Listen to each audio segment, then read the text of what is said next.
সমুদ্রের পাড়ে হাঁটলে কিছুক্ষণ হাঁটলে এমন এমন অদ্ভুত জিনিস পাওয়া যায়।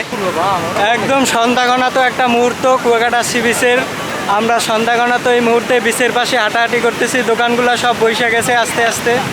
বিচের পাশে ঘোড়াও আছে, মানে যাদের ঘোড়ায় উঠতে ইচ্ছা করে তারা ঘোড়ায় উঠতে পারবে। তো এরকম একটা সন্ধ্যাগণাত মুহূর্তে চাঁদ না দেখতে পারলে কেমন হয়? হয়েছে চাঁদ। উৎসব মুখর পরিবেশ কুয়াকাটা সমুদ্র সৈকতে। পুরো মানুষজনের ঢল সন্ধ্যার এই মুহূর্তে।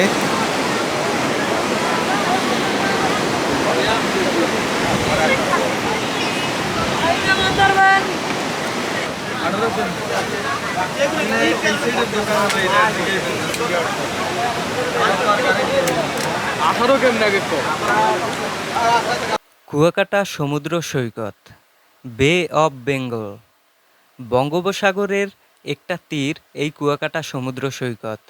কুয়াকাটা সমুদ্র সৈকতকে বলা হয় সাগরকন্যা কুয়াকাটা। এখান থেকে সূর্য উদয় ও সূর্যাস্ত স্পষ্টভাবে দেখা যায়। And today we are exploring Kuakata sea beach and this is me Shaon Haldar with you guys. আর আপনি আমার চ্যানেলে নতুন হয়ে থাকলে সাবস্ক্রাইব করে পাশেই থাকবেন। Let's go. আজকের দিনটা একদম রৌদ্রোজ্জ্বল, একদম রৌদ্র এমনভাবে উঠছে, একদম পুরো পরিষ্কার একটা আবহাওয়া, স্বচ্ছ আবহাওয়া। আর হয়েছে যে মানে চোখ দিয়ে একদম খালি চোখে তাকাইতে খুব সমস্যা হচ্ছে। আর আপনার আকাশটা পুরো নীল। Look at the sky. আকাশটা একদম নীল, একদম স্বচ্ছ একটা আবহাওয়া আজকে। আপনারা দেখুন বীচটা কতটা পরিষ্কার লাগতেছে আজকে। আর মাঝে মাঝে সমুদ্রের যে গর্জনগুলো ভাইসে আসতেছে, সমুদ্রের গর্জনগুলো একদম বুকে এসে লাগতেছে। অসাধারণ একটা ফিলিংস দিতেছে সমুদ্রের গর্জনগুলো। আর একটা কথা বলে রাখা ভালো, কুয়াকাটা সমুদ্র সৈকতে পদ্মা সেতু হওয়ার পরে ফরেনার কিন্তু বাড়া শুরু হয়েছে, সেটা লক্ষ্য করলাম। তো এর আগে যতবার কুয়াকাটা বিচে আসছি ফরেনার ওইভাবে দেখি নাই। তো এভাবে গতকালকে থেকে ফরেনার প্রায় 6 থেকে 7 জন ফরেনার দেখলাম। তো তার মানে বোঝা যাচ্ছে যে কুয়াকাটা সমুদ্র সৈকত আস্তে আস্তে লোক সমাগম বাড়বে এবং বাইরের দেশের মানুষজন ইন্টারেস্ট ফিল করা শুরু করছে অলরেডি কুয়াকাটা আসার জন্য। তো চলুন আমরা দেখতেই থাকি। সমুদ্রের যে এই যে ঢেউগুলো আসতে পড়তেছে, একদম নোনা পানির যে ঢেউ, এই ঢেউগুলো মানে নোনা পানি হোক আর যাই হোক, এই ঢেউগুলোর যে শীতলতা এবং এই ঢেউগুলোর যে অনুভূতি, সেই অনুভূতিগুলো টাকা দিয়ে কখনোই কেনা যায় না।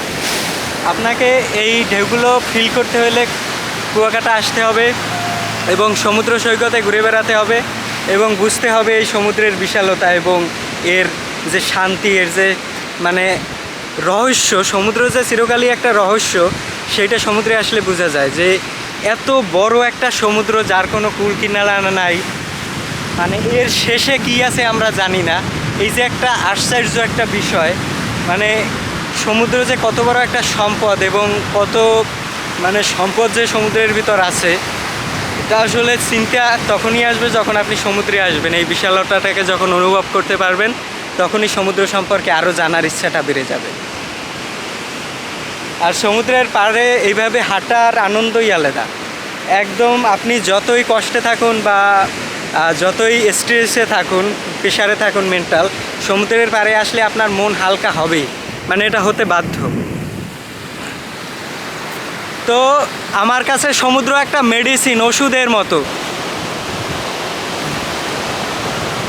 সমুদ্রের এই উত্তাল ঢেউগুলো আর এই যে সাউন্ডটা, একদম ন্যাচারাল যে প্রাকৃতিক একটা সাউন্ড সমুদ্রের, সেইটা অনুভব করুন।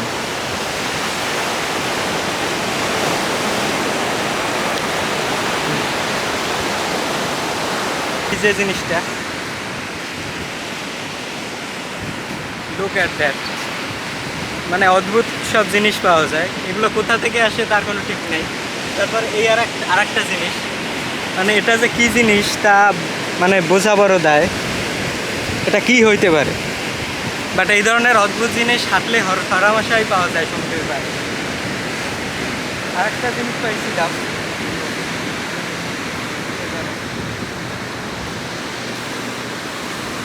আর একটা আটির মতো পাইছিলাম।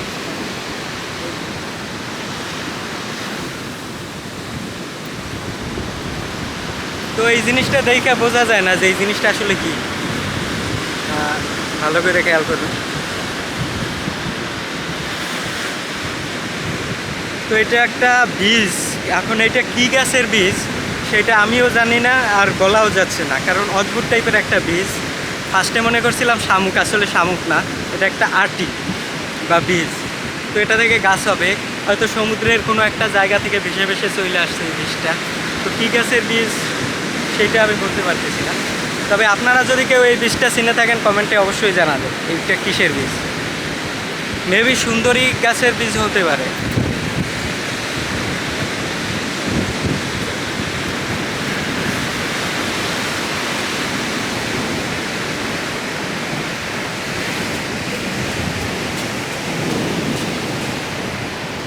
সমুদ্রের পাড়ে জুতা প্যান্ট শার্ট পরে আসলে এক সমস্যা, যে জুতা ভিজা যায় কিনা তার ভয়তে দৌড় দিয়ে উপরে ওঠা লাগে।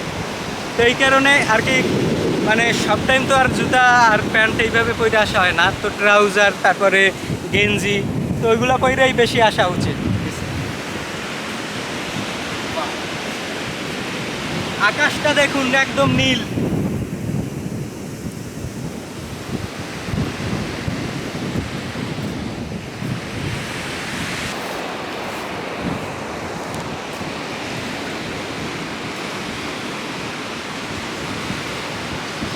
কুয়াকাটা সমুদ্র সৈকতে আসলে এরকম বিচে গোসল করতে না পারলে আনন্দটা বোঝা যাবে না।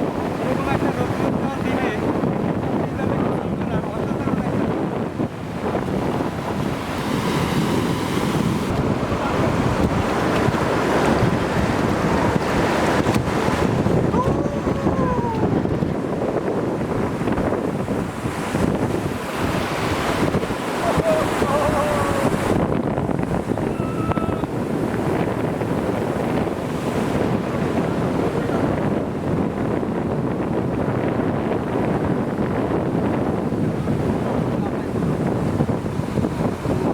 আমরা আমরা কুয়াকাটা সমুদ্র সৈকতে সামুদ্রিক মাছ ধরতে ব্যস্ত গামছা দিয়া।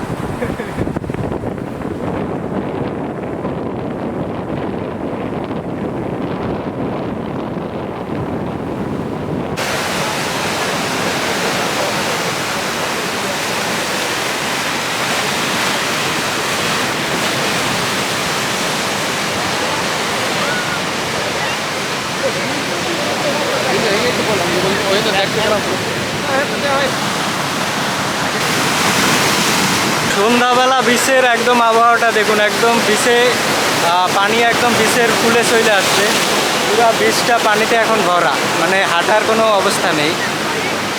লুক অ্যাট দ্য পজিশন,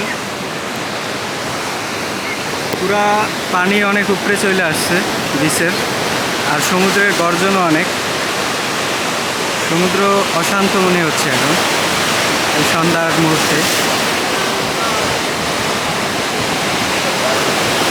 সকলেই বিচের পাড়ে দাঁড়াইয়া দেখতেছে সমুদ্রের এই খেলা। নিচে আজকে দুপুরে গোসল করলাম, সমুদ্রের পানিটা গায়ে লাগালাম, নোনা পানি।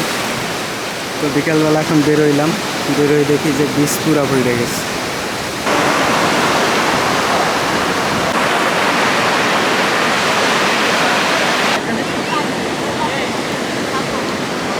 প্রত্যেকটা মানুষই ব্যস্ত ছবি তুলতে, তাদের এই অসাধারণ মুহূর্তগুলো তুলে রাখার জন্য ছবি তুলছে।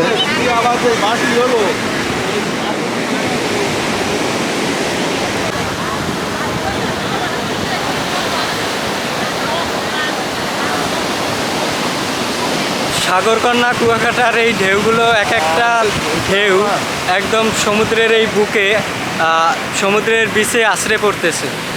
কতটা সুন্দর লাগতেছে ভিউটা।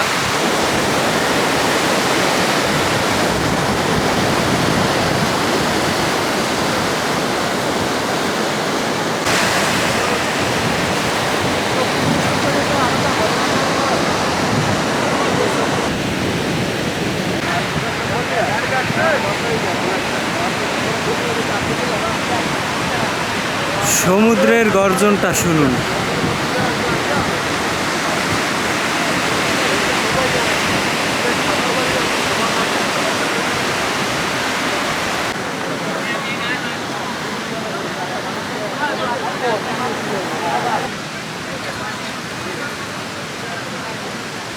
ডাবের লোক কই? লোক নাই, ওই সাইডেও আছে। এগুলা 3টে দেন, 150 টাকা দেবানি। সম্ভব না?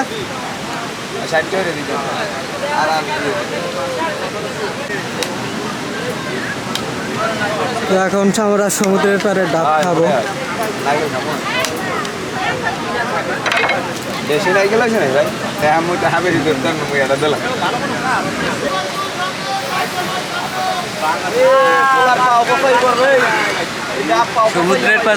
সমুদ্রের পাশে ডাবের স্বাদটা আরো মিষ্টি লাগে।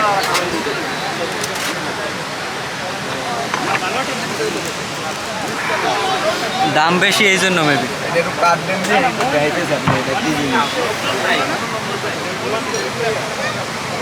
তোদের রাবার আছে মনে হয়? রাবার না, রাবার বড় বড় আছে ইয়া ওটা না একটা মিস কল দিতে নিয়ে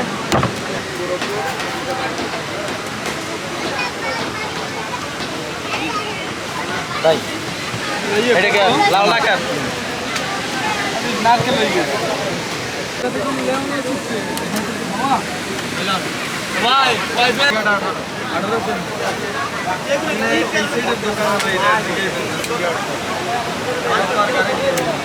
18 কেমন আগে তো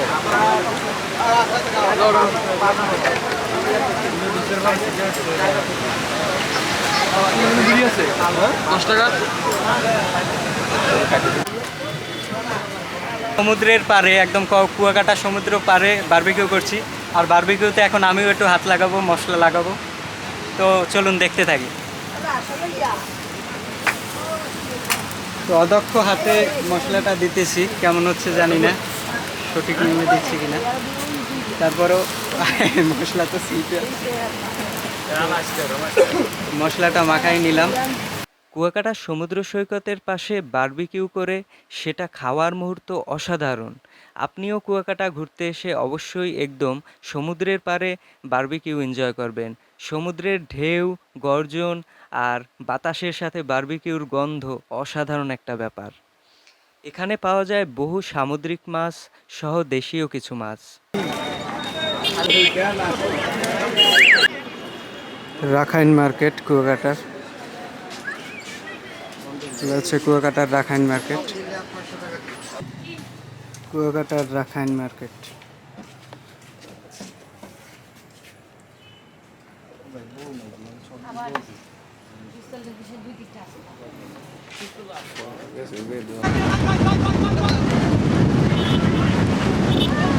বিচের পাশে এভাবে ফুটবল খেলা এনজয় করা একটা অসাধারণ ব্যাপার।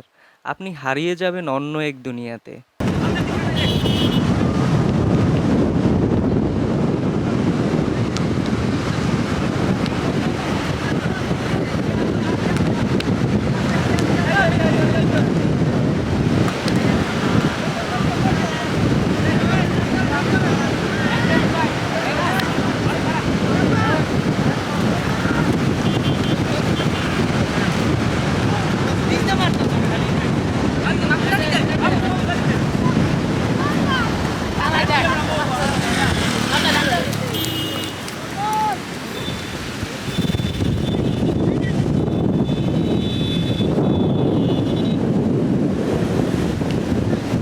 কুয়াকাটা সমুদ্র সৈকতকে সাগরকন্যা বলা হয়। আর কুয়াকাটা সমুদ্র সৈকতের সবথেকে মজার বিষয়গুলো হচ্ছে আপনি বিচের পাশে দোকানে বসে চা খেতে পারবেন এবং আপনি এই বিচে ঘোড়ায় করে চড়তে পারবেন। এভাবে ঘোড়াগুলো যেতে যায়, তো এই ঘোড়াগুলোয় চড়তে পারবেন। তারপরে আপনি বিচে বাইকে করে ঘুরতে পারবেন। তো আপনি চাইলে বাইক ভাড়া করে নিজেও বাইক চালাইয়া সেই ফিলটা নিতে পারবেন। একদম অবসর সময় কাটানোর জন্য সবথেকে বেস্ট প্লেস কুয়াকাটা। কারণ অতটা যে লোক সমাগম হয় সেটা না, এই জায়গাটা ম্যাক্সিমাম জায়গায় অনেক শান্ত এবং কম জনবহুল সম্পন্ন হয়। তো মানুষজন এখনও কুয়াকাটায় কম আসে। আর আপনি অনেক সুন্দর সুন্দর জায়গা খুঁজে বের করতে পারবেন কুয়াকাটায়। আর হচ্ছে যে এখানকার যে সামুদ্রিক যে আপনার বারবিকিউ, সি ফুডের যে বারবিকিউ, সেই বারবিকিউগুলো আপনি সমুদ্রের একদম পাড়ে বসেই করতে পারবেন। বারবিকিউটা একদম সমুদ্রের গর্জন আর তার সাথে বারবিকিউটা হবে। তো আমাদের এই সিরিজে বারবিকিউর আমরা 2টা পার্ট করেছি। প্রথম দিনের বারবিকিউতে আপনার কোরাল মাছের সাথে বারবিকিউ হয়েছে, কোরাল মাছের বারবিকিউ সমুদ্রের পাড়ে বৈশা। আর সেকেন্ড ডেতে আমরা করেছি স্যালমন ফিশের বারবিকিউ। তো ওই ভিডিও 2টা আপনি অবশ্যই আমাদের এই প্লে লিস্টেই পাবেন। তো কুয়াকাটা ট্যুরটা একটা অসাধারণ ট্যুর ছিল, আর সব কিছু মিলাইয়া কুয়াকাটা অলওয়েজ এনজয়েবল একটা প্লেস। আর আপনি এই জায়গাটায় বসে, কুয়াকাটায় বসে আপনি সূর্য উদয় এবং সূর্যাস্ত দুইটাই একদম পরিষ্কারভাবে দেখতে পারবেন। খেয়াল করুন কতটা বিউটিফুল প্লেস কুয়াকাটা।